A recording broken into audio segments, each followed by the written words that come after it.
And I thought it was interesting to also make a quick video here about what I believe is sort of the politicization of the press, of the journalists, of the newspapers, and of the media that is dedicated in terms of telling the story of Iditarod and the mushers, etc., and how that ripples, it has a ripple effect, an influential effect towards how these stories are presented, like the Blair Braverman thing last year with the cheating with the snow machine. Right now, we're trying to dive in and solve this CV thing from 17, and the reporters who covered it then and the reporters now, they're chummy. They're chummy with people. They're chummy with the Braverman camp. They're out there going mushing with the Braverman camp.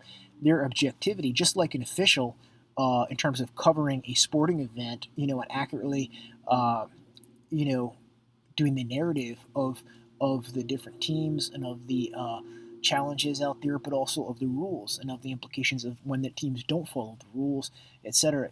So it's the way that they're presenting their narrative, it has been compromised. So it's not just the thing with the officials, with Nordman, where the objectivity and the consistency with in the board of directors of both the Quest and Iditarod, with enforcing and applying the rules that are written, or just making up rules with this linear thing.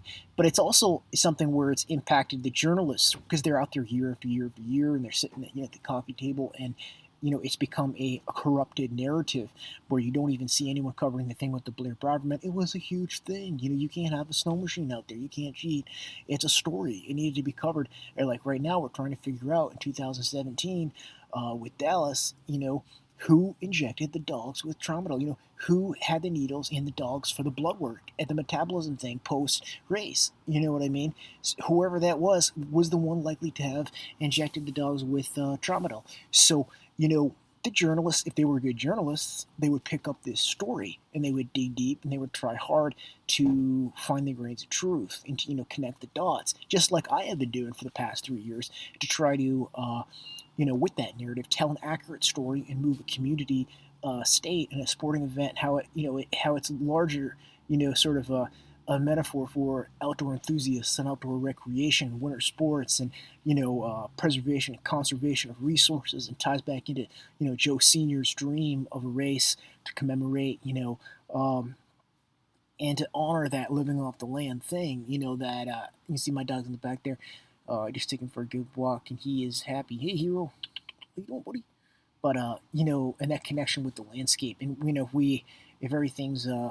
if everything's climate change and everything's developed, anyway, blah blah blah blah. I don't want to get into all that, but you know what I'm saying, though. I feel like the journalists, instead of just going quiet or wanting to do their I did a pod, if you're Zach Hughes or you know tell a very blasé story, if you're this writer or that writer, that's a huge story with Braverman. It's a huge story with CV, and who had the needles in the dogs for the metabolism study? Who had the uh, moment in the hoopla of a second place finish where potentially they could, uh, inject tramadol in the dogs, and then 6 hours later the dogs test positive for that. Well, someone when and this again, I said it in the other video too, and I've said it online too. The only time ever in the history of Iditarod where the ITC, doping tests, the protocol and the timeline where they did it right after the finish, it was interrupted. The only time ever was this time in 17 with Dallas' second place finish. He had requested it beforehand, and because he had people doing metabolism, which is blood work, which would require a needle into the dog to draw blood right at the finish line, and then 6 hours later, the ITC team was going to do the urine test for. So whoever it was, whether it's Dallas's handlers, I'm guessing it was a third-party organization or business he was working with that drew the blood.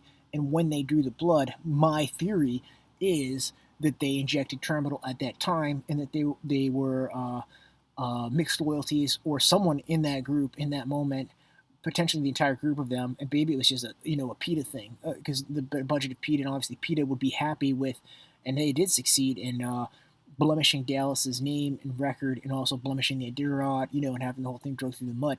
So it would make sense that they were responsible for it, or someone like that. And if it's not the case, let's rule it out. But let's figure out who it was that drew the blood there at the finish line at 17. Why are the CVs silent? Why aren't they coming forward? Is there a secret here? Dallas, Danny CV, Mitch CV. Is there a secret with regard to this? If there's not, these guys should be in the clean. We should find out who doped the dogs. And I think it's probable and likely, I can't believe I didn't come to the conclusion beforehand, that in 2017, the dogs were doped by whoever was there at the finish line to draw the blood for the metabolism test. So 6 hours later, whoever was there at the needles right there, they injected tramadol. So 6 hours later, the dogs tested positive. I said it a million times. I think it's unlikely that Dallas doesn't need to dope the dogs to do well. He's set up economically, and as the son of Mitch with a huge tourism business with sponsors, and being young and focused and growing up in the sport, but just economically, anyone coming from a big kennel like that, running veteran, dogs, it's likely they're going to do well. It's not a surprise that Dallas did well. So he doesn't need to be doping to do well. Anyone who understands the landscape of the economic political landscape of Iditarod would laugh at the fact that he doesn't need to be doping the dogs. You can look at Kaiser, you can look at other mushers. So that's just an interesting aspect, though, I think, where it's like the actual the journalists have sort of in a way become political and become corrupted with regard to how they do the narrative and how they tell the stories, to where some stories, even though it's a great story, the thing with the Braverman cheating, it didn't even get covered. You know what I mean? Or how it's, even if it's a great story we're dealing with right now with the theory about the drug test in 17, the journalists might not want to do anything. They're basically become PR people for the rich and wealthy mushers, and they've gotten away from, actually, trying to tell a story, like a real journalist back in the day would do.